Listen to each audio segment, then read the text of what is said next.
জয়গুরু, সুপ্রভাত, হরি ওম। ওম অখণ্ড সংহিতা বা অখণ্ড মণ্ডলেশ্বর শ্রী শ্রীমৎ স্বামী স্বরূপানন্দ পরমহংসদেবের অমৃতময় উপদেশবাণী, ত্রয়োদশ খণ্ড। ঈর্ষা মারাত্মক পাপ।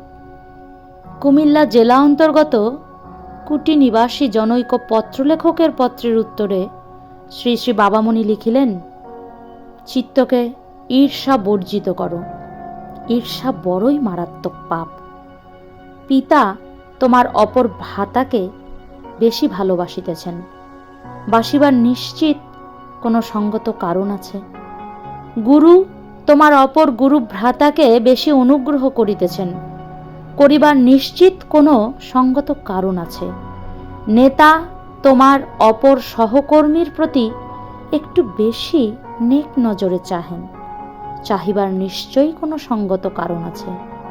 যে গুণ থাকাতে তোমার অপর ভ্রাতা বা অপর সতীর্থ বেশি স্নেহ, আদর, ভালোবাসা পাইতেছে, সেই গুণটির অনুশীলন করো। সেই গুণটির সমাবেশ নিজ চরিত্রে ঘটাও। কখনো কখনো অসহায় ও দুর্বল পুত্র, শিষ্য বা ভৃত্য দয়ালু পিতা, গুরু বা মনিবের একটু বেশি প্রশ্রয় পায়। সেক্ষেত্রে ঈর্ষা আরও অবাস্তব। যাহার প্রতি পিতা, গুরু বা প্রভু সদয়, তাহার উপরে ঈর্ষান্বিত হইবার তোমার কি সদ্যুক্তি আছে? তাহা আমি বুঝিতে পারি না। যিনি এই স্নেহ ভালোবাসা প্রদানে কম বেশি করেন, ক্রোধ না করিলে, প্রাণে যদি নাই মানে, তো ক্রুদ্ধ হইলে তাহার উপর হইতে পারো। কিন্তু যাহাকে তিনি ভালোবাসেন, তাহার উপরে ক্রোধের কোনো যুক্তিই দেখি না। নামজাদা সব মহাপুরুষ, সাধু, সন্ত, মহন্ত ইহাদিগকেও অনেক সময় দেখিতে পাই, অমুক আশ্রমের কূপের জল কেন আমার আশ্রমের কূপের জলের চেয়ে মিষ্টি হইল, ইহা নিয়া ঈর্ষিত হইতে।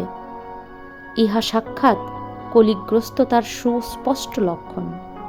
তোমরা ঈর্ষা পাপ হইতে আত্মরক্ষা করো, সকলের প্রতিষ্ঠাতেই তুষ্টিবোধ করিও, সকলের উন্নতিতেই আনন্দিত হইও, সকলকেই আদৃত, প্রীণিত ও অভ্যর্থিত দেখিয়া প্রাণে সুখানুভবে যত্নবান হইও। পরের সুখে যে সুখানুভব করে, জগতে তাহার মতো সুখী কে? ঈর্ষার বিষ কত মহাপ্রাণকে যে নিষ্প্রাণ করিয়াছে, তাহা তোমরা জানো না। ঈর্ষার পাপ কত শান্তিময় গৃহে যে অশান্তির দাবানল জ্বালিয়াছে, তোমরা জানো না। কিন্তু দেখিয়া শেখা আর শুনিয়া শেখাই ভালো, ঠেকিয়া শিখিতে যাইও না। অবিলম্বে অন্তরের ঈর্ষা সুলভতাকে প্রাণপণে বিনষ্ট করো। হরি ওম।